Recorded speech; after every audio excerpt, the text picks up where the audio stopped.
Brings me back to a topic that was actually described to me, about 2 years ago, when I was some high-level meetings with some government officials in the United States, and they brought up a comment that effectively said, "You may not care about geopolitics, but geopolitics cares about you." And that's something that stuck with me. Hi, everyone. This is the One Point Podcast, and I'm Rohit Yadav. We recently released a comprehensive ecosystem wide report called as Rethinking Venture Capital, a strategic lens, in which we explore the entire value chain of venture as an asset class. Now, within this overarching strategic report, we touched briefly upon the impact of geopolitics on the venture capital industry. And it's very apparent, it's very clear that the impact is huge and it's going to be much more impactful in the coming years. The world is clearly in a flux, turmoil, whichever word we want to use for what's happening right now. And to unravel this topic in depth today, I have Larsen Jensen with me. Larsen, thank you so much for joining us. Thanks for having me. I'm excited to be here. I would love to give a short intro. Larsen is the founder and managing GP of Harpoon Ventures. Prior to founding Harpoon, Larsen gained the venture experience in A16Z and Lightspeed Ventures, so pretty well-known brands. And what I found super interesting about him is that he served as a US Navy SEAL for 6 years. So he has been an operator in the business where he's investing into right now, which always helps. It And if does. that's not enough, so he has been a 2-time Olympic medalist. Congrats on that. Phenomenal Thank you. profile, Larsen. Let's get right to it. What is Harpoon? Well, thanks so much for having me and appreciate the background and going through some of the things that I've been fortunate to be involved with throughout my career. And I think that the common thread here is probably twofold. I've constantly had an ability somehow to be involved with people better than me in every career field, whether that be people better than me at the Olympic level, people like Michael Phelps, my Navy SEAL colleagues who are much braver and much more accomplished than I'll ever be, and now in the world of venture capital with entrepreneurs that are truly brilliant and truly changing entire industries and changing the way the world does business and conducts national security and prosperity activities, domestically and abroad. So been very, very fortunate. Harpoon is a manifestation, I think simply said, of my background applied to the current moment. So as you mentioned, I've been proud to be a representative of my country, the United States of America, on the playing field at 2 Olympic Games, a representative of my country on the battlefield through my time in the Navy SEALs, and now a representative of my country effectively in the world of venture capital, investing in technologies that we think can ensure Western superiority for generations to come, which not only is national security technology and defense technology, but is things that we call the freedom stack, the enabling technologies for prosperity of the future. That's energy, that's rare earths, that's AI, that's cybersecurity. It is aerospace and defense, as well as space, autonomous systems, and all these other themes that we're seeing sort of inflect at the current moment. It's never been a more interesting time in our franchise history because when we started our franchise, there was really nobody else with this same mission orientation and outlook across the venture capital asset class, with the singular exception. InQtel was out there. They were the trailblazer. They deserve all the credit in the world for starting their firm in the year 2000 when they realized that technology was changing everything and that the United States government and our allies needed closer proximity to these technology trends to be, at a bare minimum, better informed about the future, but hopefully at a maximum to adopt and utilize these technologies for a future of abundance and security for ourselves and for our allies. So Harpoon is effectively a modern version of that, where we're trying to invest in these technologies to help them grow, to make an impact that's beyond purely category creation, but something that could lead to, the resurgence of Western civilization and the prosperity of it for decades to come.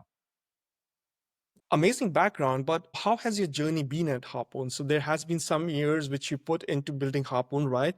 Tell us all about the emotional ups and downs, because there's definitely Yeah. ups and I'm downs in happy to any have a business. conversation about this. Now, there's ups and downs in every business. I think to broadly categorize, when we were a startup venture fund, nobody knew who we were. Nobody knew who I was. We had to sort of like bend the industry to our will to a lesser extent, to try and shape opportunities for ourselves to invest in category defining businesses, or at least some that we think could be. And that's really hard as being an unknown commodity. So solving that cold start problem in venture capital is notoriously difficult.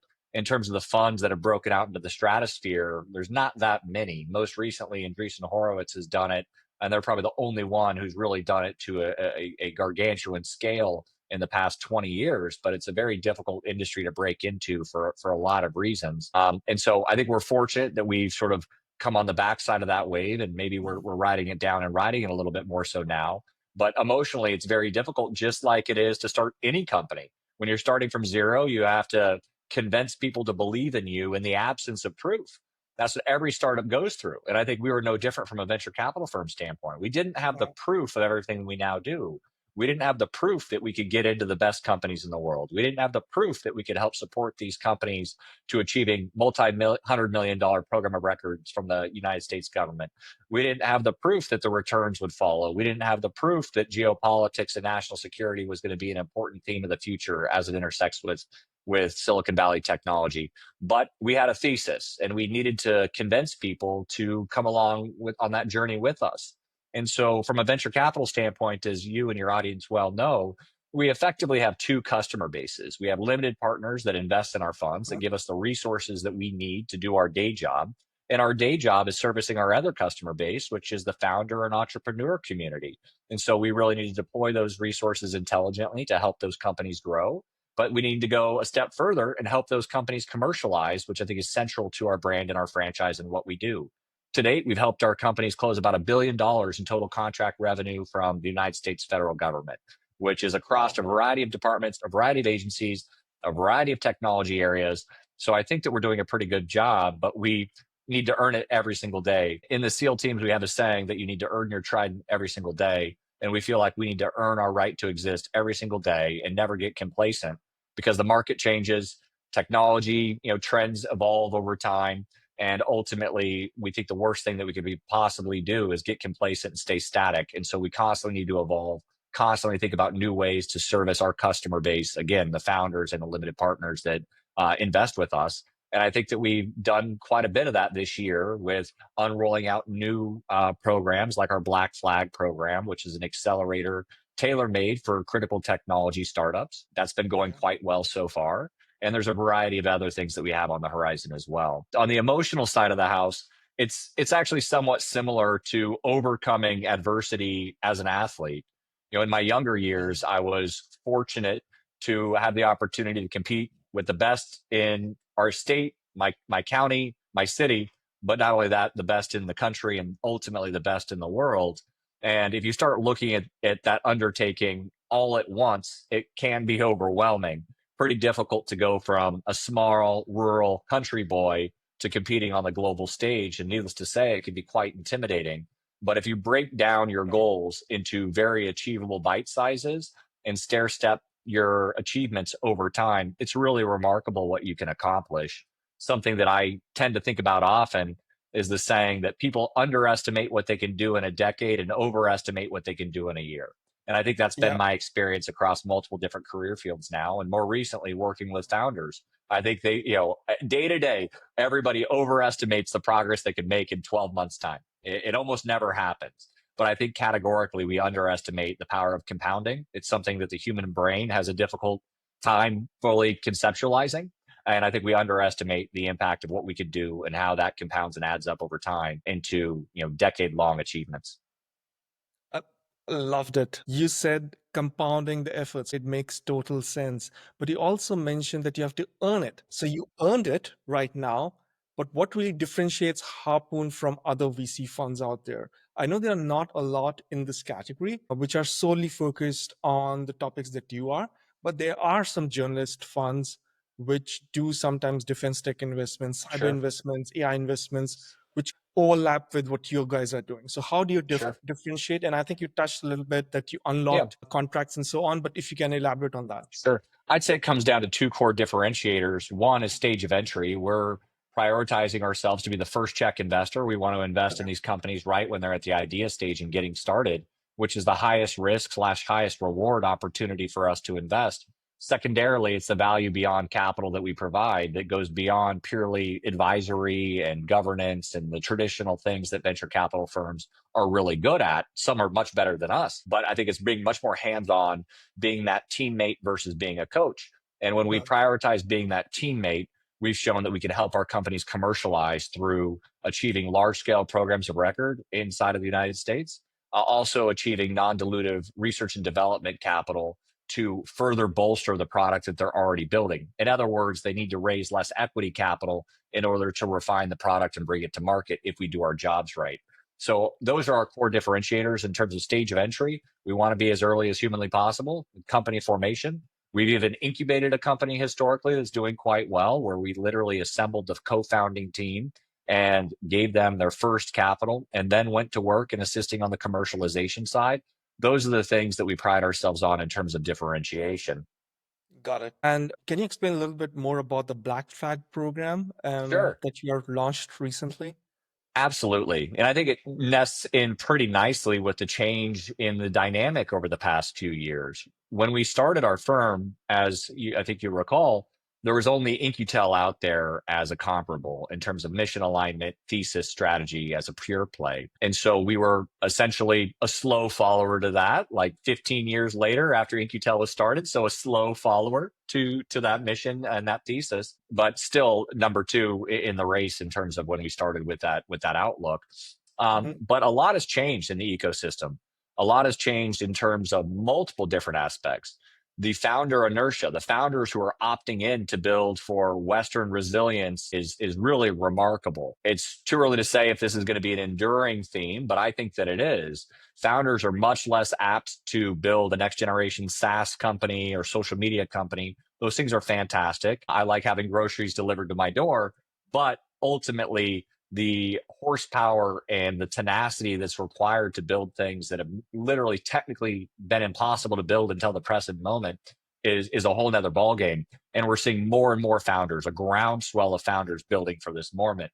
Not only that, we're seeing budgetary reform inside of the United States government and other governments in Europe as well. People are realizing that we need to invest in security and resiliency more so now than ever. So a whole customer base that was previously overlooked by most entrepreneurs is now being addressed head on by these same builders.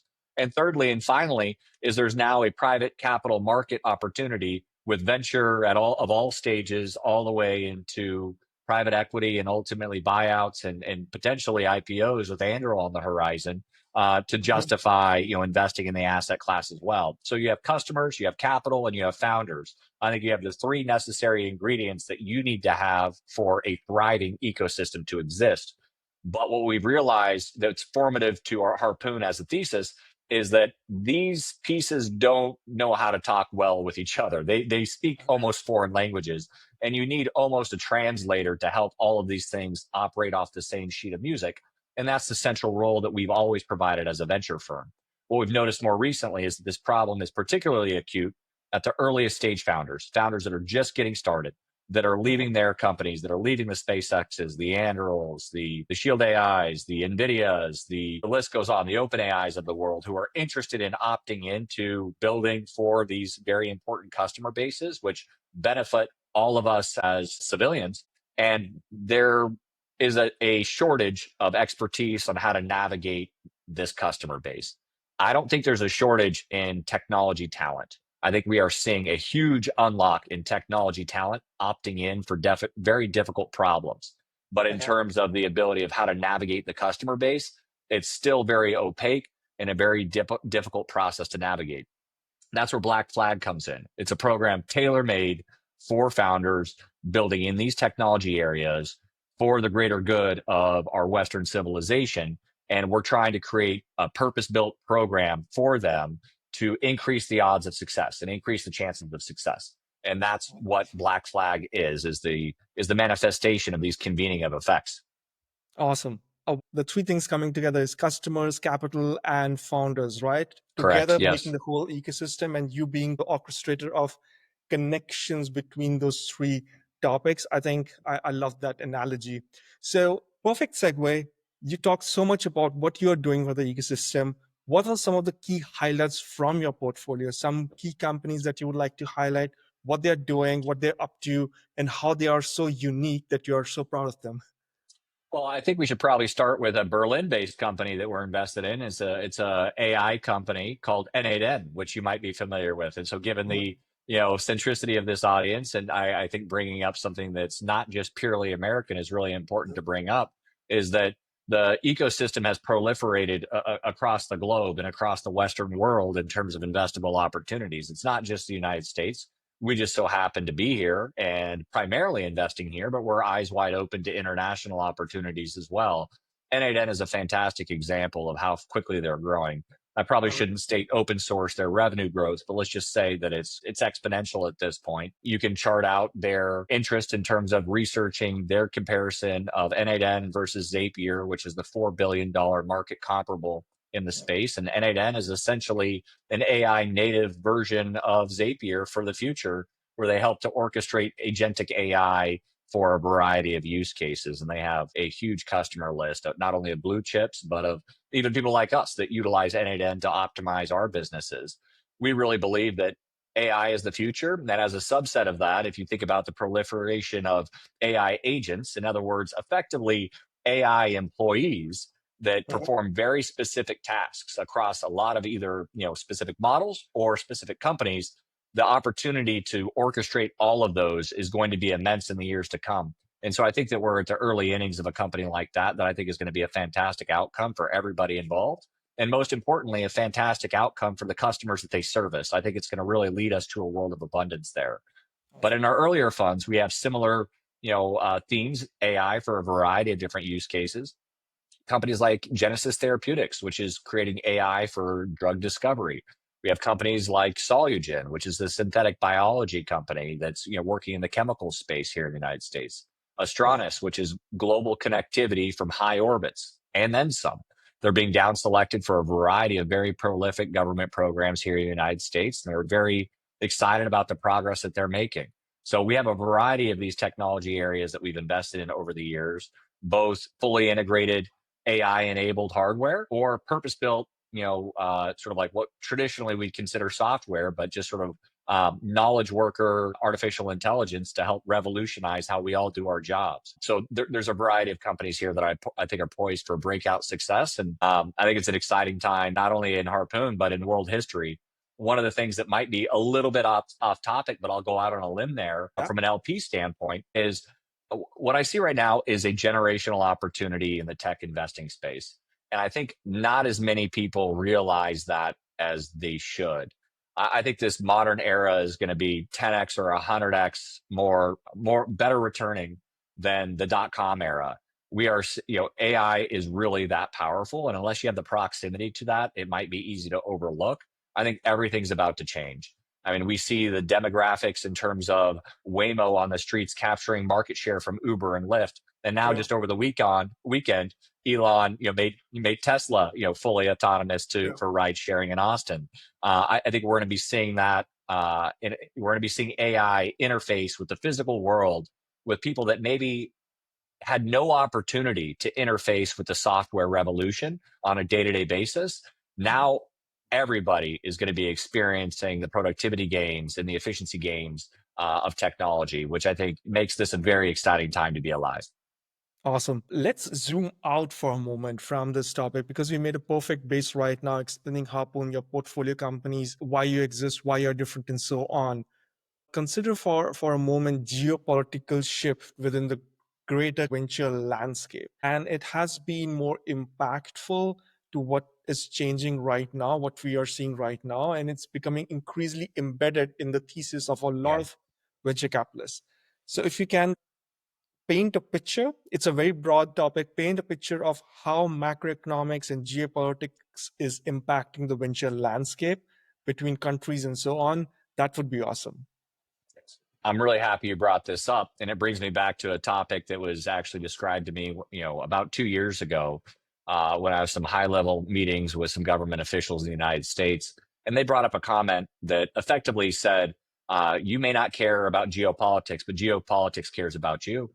And, that's something that stuck with me. And I think Okay. that's sort of a little bit of an indictment of the traditional Silicon Valley ecosystem over the past 20, 30 years, is that we operated effectively as an industry, blissfully ignorant of two things. Like, one, the impact that the industry could have on a grander scale, and two, I guess the public servitude that the industry could have as well if we actually opted in to try and build for these hard problems. And there's only a handful of anomalies, in recent years that over that time frame that did that explicitly, Palantir and SpaceX. And I think they've both proven to be transformative companies, not only for the United States, but for our allies and for the world, frankly. So I think that that's something that's really important to realize, is that this is not necessarily a new phenomenon. And if you go back even further to the origins of Silicon Valley, Silicon Valley started effectively by virtue of the space race and working with government programs to build innovative technology for United States government programs. You look at the internet, the ARPANET is how this is all started. You look at the space race, you look at microelectronics and semiconductors. All of this came out of a desire to win the Cold War effectively. And that's where Silicon Valley got its name and got its start. We lost track of that over time because we saw other commercial opportunities to take these technologies to be broader applicable into the enterprise and consumer ecosystems, but Yeah. we sort of like lost our origin. So I don't think that this is anything that's necessarily new. On the other hand, I actually think that this is formative to the entire technology revolution that we've undergone in the past 70 plus years, is predicated on this collaboration. I think we've just lost our way a little bit in terms of, in our memories as people and as humans are just relatively short. And so I think we've rediscovered Okay. something that we've already known. But what they say about history is it doesn't repeat itself, but it rhymes. In Yeah. this case, I think it's sort of doing a little bit of both. It's not only rhyming and repeating itself. So one of the formative reasons why we started Harpoon is we saw firsthand that the companies, that the top firms that I was lucky to be at for a brief period of time, were already investing in technologies that were impacting public sector, where at scale, they were achieving hundreds of millions of dollars in revenue. And whether that be CrowdStrike, whether that be Splunk or other companies, as they achieve scale, AWS, as an example, got its start by servicing the United States intelligence community. That's how the whole cloud revolution started, but nobody seems to recall that. And so ultimately, what we've come to believe is that effectively any technology inflection of consequence is inherently dual use in nature, meaning that it can serve national security constituents the same way it can serve enterprise or consumer constituents as well. I think that's what we're undergoing right now with the AI race. Is Okay. certainly there's a lot of, it's very topical right now in terms of achieving AGI and the consequence potentially thereof, but there's also the countervailing benefit of that technology as well. No different than the nuclear race, no different than the space race, no different than cloud. All of these things can be used for good or evil, and ultimately I think it's our imperative to ensure that they're used for good.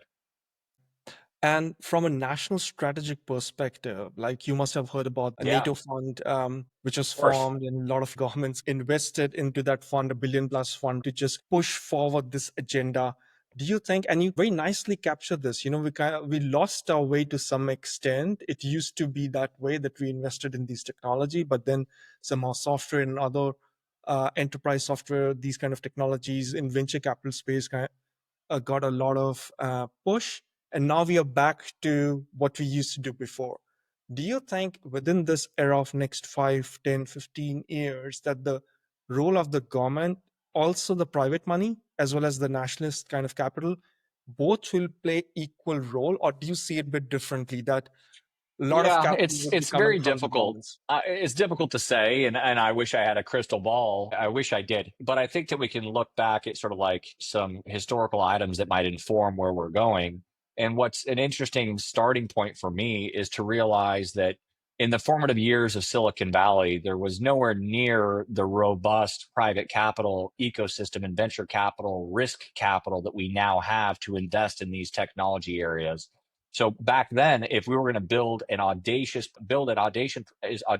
product for an audacious problem that might have cost hundreds of millions or billions of dollars to capitalize on the opportunity, to even get to revenue or to get to the product to market, even if there's no revenue affiliated, if it was government specific, that effectively exclusively rested on the United States government. And if another country was to do the same thing, it would rest exclusively on the backs of the government funding to get that technology to market. Now what we're seeing is AI companies, seed rounds. It's not typical, but it does happen. $2 billion seed round that I saw announced over the weekend. 2 billion. No Yep. revenue, no product, team, vision, idea. Like that is a whole different, I mean, that's something that the government would not have historically done. And now to even consider that the government would take that type of risk capital to Uh-huh. fund a technology, one company, one capability for $2 billion, I think the taxpayers would have a fit, and rightfully so, because we have private capital and risk seeking capital that I think is filling the void where the government doesn't need to be that first investor, that first development partner, or even that first customer of these technologies. I think a lot of that burden can be shouldered by people like us, people like you, venture capitalists who see an opportunity and who are willing to be patient capital and see through these moonshot ideas for 10 years down the road. And so I think that the paradigm has changed a little bit from it being government first in terms of a significant supply of capital to now being industry and private sector first. I also read over the weekend that OpenAI had signed their first large scale government contract. Until recently, I don't think a dollar of taxpayer money went into developing OpenAI, but they've raised how many tens of billions of dollars to commercialize that business and that capability. And now the taxpayers and now the civilians of all of our countries have the opportunity to benefit from that without needing to put our tax dollars at work to do so. And we can benefit from buying it more affordably on the back end as a taxpayer if we think that we can reap the reward as a customer. And so I think that there is a little bit of a reshuffling, although the dynamic is such that we started very hand in glove working with Uncle Sam as a technology ecosystem and broader governance around the world. I think it's evolved. And I think the timing of when this capital enters is different as well. And I think one of the realities of any bureaucratic organization, whether that be an incumbent company or an incumbent government, is there's just the bureaucratic inertia is difficult to unroll. And a lot of times there's not the commercial tensions that you have in terms of competing for dollars that a private sector investor might have. There's always the opportunity cost of the incremental dollar for people like you, for people like me, for others in the ecosystem. And Right. understanding where that opportunity cost lies is just different for private investors than it is for a government sponsor. And within this geopolitical system environment that we are seeing right now, and the discussions you're having with LPs, if you connect both, are you seeing more discussions with high net worth individuals, family offices, which, because of what's in the news right now, are more inclined towards investing into these defense tech and cybersecurity and all those kind of areas? Right now, it's all defense, national security, and AI. And so I think it's fortuitous for us that we started a little bit early. There's another analogy that it's indistinguishable from being wrong as it is from being early.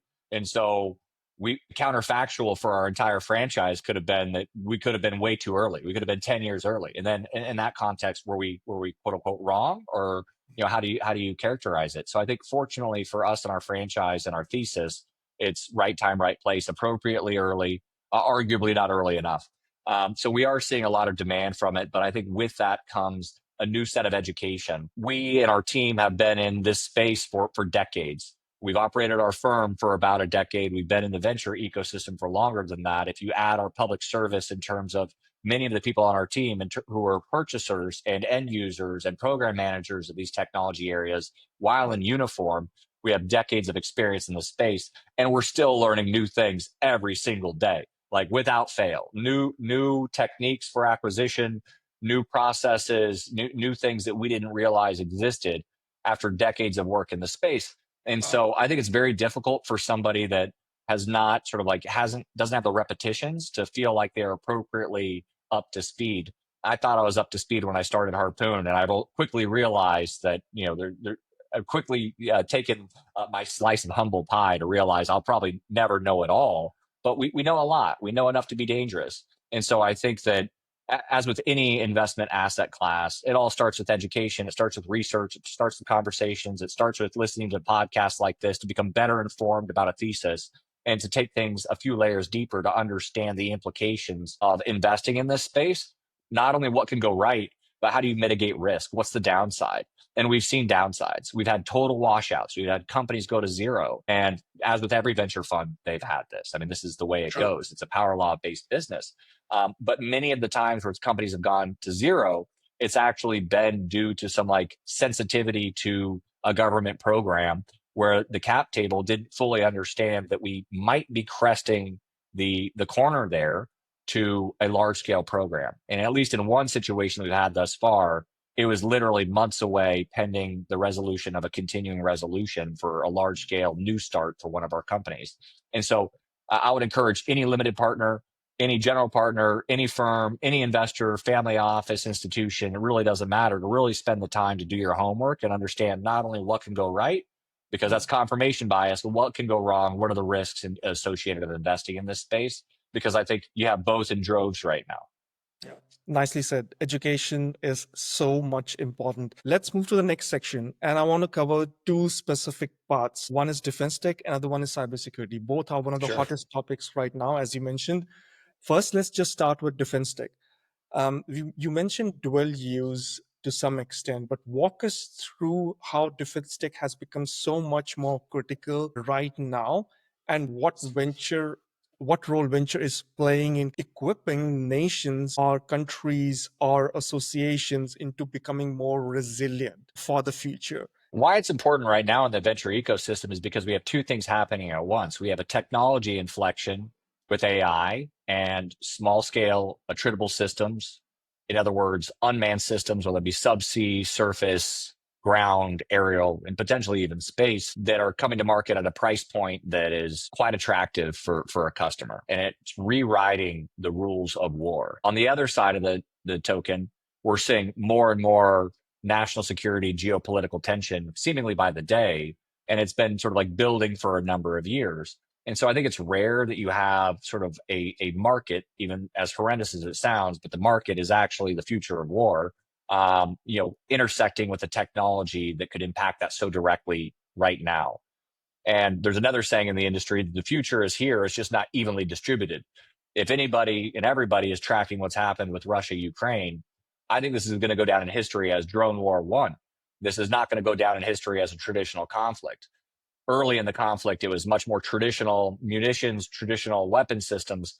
Now the rules of war have fundamentally been rewritten by virtue of the drones that are being used on both sides in that conflict. And that, I think, should be eye-opening to anybody with a national security view.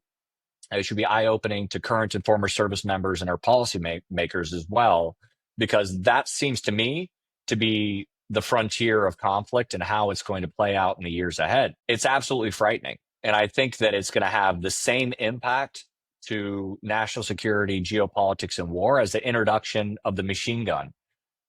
Tactics on the battlefield changed drastically once the machine gun was introduced. You could no longer just line up and conduct human waves on the enemy, because a singular weapon system, a singular capability rendered that strategy utterly ineffective and obsolete. You would lose through attrition, all of your forces if you were to do that. Doctrine was rewritten, tactics, techniques, and procedures were rewritten very, very quickly, given the impact of those capabilities in the battlefield. The same thing is happening right now, and I would argue at not nearly the pace of urgency that it should be based on what's happening in Ukraine. Okay. Doctrine is being rewritten holistically and should be, given the new capabilities that are coming online on the battlefields. Okay. So why should venture be so attached to this defense tech sector? What can venture do differently than it hasn't been done before? I think for two reasons. Like, one is purely a market-based, opportunity. At the end of the day, we are investors, for better or worse. Like, we are investors, we're capital allocators. We need to choose the marginal cost of where we put the incremental dollar. And so I think here, anytime an industry is being completely upended and rewritten, there is an opportunity to invest in it. It's up to the investor as to whether or not they want to, but I think that's what's happening here. Like, the playbook is being rewritten, and hence there's a new risk capital opportunity to participate in that. I actually think that it's our civic duty to participate in that and to make sure that my brothers that I served with in harm's way are protected and are safe from harm to the maximum extent possible. And so from my personal standpoint, I think it's my duty as a civilian now, as an investor, to try and save lives of my countrymates and of our allies around the world to make sure that they aren't needlessly wasting their lives in a situation where we could have saved them. No different than the other technologies in prior years that we've developed as a country and as allied nations to ensure that our soldiers are as safe as possible should they be called upon to go into harm's way. So I Okay. think that it's more than just a investment opportunity. I think it's a philosophic opportunity to say, like, which side are you on? Are you on the side of our American, servicemen and women and our allied servicemen and women? Do you want to make sure that they're safe? Because rest assured, our adversaries around the world are harnessing this capability. And if we don't, then we're needlessly putting their lives at risk. And that's not fundamentally acceptable to me. Got it. Let's switch sides from atoms to bits now. Cybersecurity. Defense tech is much more driven by, let's say, lengthy times to develop the ecosystem and so on. However, cybersecurity is moving much more faster. It is. And with the acquisition of Wiz, this whole area of cybersecurity is kind of a buzz right now. How do you see cybersecurity going forward for the venture ecosystem? And what are you seeing on the field right now? It's interesting to see the outcome of Wiz because it wasn't that long ago that many investors in the ecosystem felt that cybersecurity was picked over and there was no more really truly venture scale investable opportunities, in the sector. That CrowdStrike has effectively won it all, and that was, how are you going to beat them? That was the prevailing wisdom. And then you see companies like Wiz grow as fast as they did to be acquired for $30 billion and change. I mean, it's just one of the most astronomical outcomes from a business standpoint ever. But I think the outcome is sort of a lagging indicator to the opportunity and the problem. And the problem is similar to what I said in a physical world, in the world of atoms, where the rules are being rewritten, and they're being rewritten in lockstep with the development of AI. Unfortunately, I think that cyber threats have never been greater than they currently are today. And I think that we need greater cyber defenses than ever before. If you just look at the ability for any of these companies to autonomously generate code, adversaries have the ability to autonomously generate cyber threats to conduct attacks at a very catastrophic level potentially, and we need the requisite defenses to protect ourselves from that. Not only that, this is the first time ever that we are getting these deep fakes, which are utterly terrifying, where voices can be cloned, people can be cloned, at least in digital nature, and the worlds of like cyber fraud and theft and bad actors from that's also still cybersecurity, but it's also starting to transcend into the world of identity theft is just becoming increasingly a challenge. And so I think this is a really interesting example where our traditional thoughts on what cybersecurity was or is now being written as well. There's fundamentally new threat attack vectors that didn't previously exist. And now even our artificial intelligence and machine learning algorithms are vulnerable from fraud, manipulation, abuse, prompt injections, a variety of other attacks to extrapolate information through espionage and other purposes like that, either intentionally or unintentionally in terms of data leakage. And it's a top priority and one of the bottlenecks that we've observed for the enterprise and governments to truly unroll AI or roll out AI is how is this safe? How is this compliant? How is this secure from just having my organization's proprietary data and my customers' proprietary information being leaked, even on accident, even if it's not intentional, even on accident. And so that's a whole nother area of opportunity that we're seeing, quite frequently here is how do we actually put the guardrails in place for the safe and efficient use of artificial intelligence to bring us into the future that we want to be in. There is a lot of, unanswered questions with us getting there, but I don't think that's unique to this modern moment. I think it's always been the situation, whether it be vehicle safety. We had to have traffic lights. We had to have stop signs. We need to have seat belts. We need to have airbags. Like that's obviously physical security, but every time a new technology comes online, there's new guardrails that need to be put in place to see through the efficient and safe use of these technologies to bring us into the world of future and abundance. Awesome. Without using the word AI now, which is difficult, what's one area within your strategies that you have within Harpoon that you're super excited about? I think it's our bio and health practice. Yeah, And I think that I won't use the word that you told me not to use because it transcends literally every industry, every technology domain, every vertical, every horizontal is being impacted by this all at once. And so I think that we are in the midst of a category defining time in our history that I believe is going to be more impactful than the space race of the 60s, 70s, and more impactful than the Manhattan Project because it's just so diffuse and cut across so many different sectors and themes. I think we're going through that right now, and I think, top of the first inning. I don't even think we're bottom of the first inning yet for you baseball friends out there, but it might not be everybody in the audience. And so I think for us, bio and health is extremely important. I think it's not only health security, pandemic defense, things of that nature, but it's also in terms of improving our longevity and quality of life and diagnosing and treating diseases and preventative medicine and being more thoughtful about the things that we put in our body and how we think about ourselves. And I think that's becoming more and more top of mind for people. And I think that technology uniquely has an opportunity to play a role in that, whether that be the 8 Sleep mattress, the Whoop fitness band, or transcending into traditional, pharmaceutical businesses. yeah. I think that we really have a unique opportunity here to not only extend the human lifespan, but to extend the quality of life for people by keeping us healthier, given the intersection of technology right now. Awesome, Larsen. Last question for you. What's next for Harpoon? I'm a big believer in trusting the process. It's something that I did in my swimming days where I certainly knew when the Olympics were, but day to day, I showed up and I put in the work and I trusted the process. Same thing in the military. You trust your training, you put in your time in the training, and ultimately you prepare yourself for if and when you're called upon for the real world situation. Here in venture capital, I think it's the same thing. We trust our process. We're always upping our game on diligence, always upping our game in terms of the companies that we want to meet and spend time with, and Yeah. having a prepared mind by doing our research, like I encourage the listeners to do. So what's next for us is we're thinking about the future of Harpoon. We have a great franchise right now, and I think we're uniquely positioned for the current moment. I think it's just incumbent upon us to maximize that opportunity when opportunity strikes, and we think that that's going to happen in the coming months ahead. Awesome. Larsen, thank you so much for joining us. This was so much fun. I'm so happy to be here, and I hope that the listeners get a lot out of this. So thank you for having me. Thank you so much. It really chimes well to the situation right now as we described. Those are really critical ideas that you presented, how LPs need to rethink where they are investing and to be in the moment of what's changing and to leverage the situation and invest in venture capital into the areas where there's not just capital returns, but there's also returns on different funds.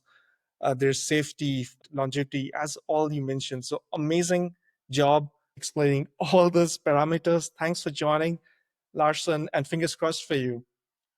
Thank you, sir.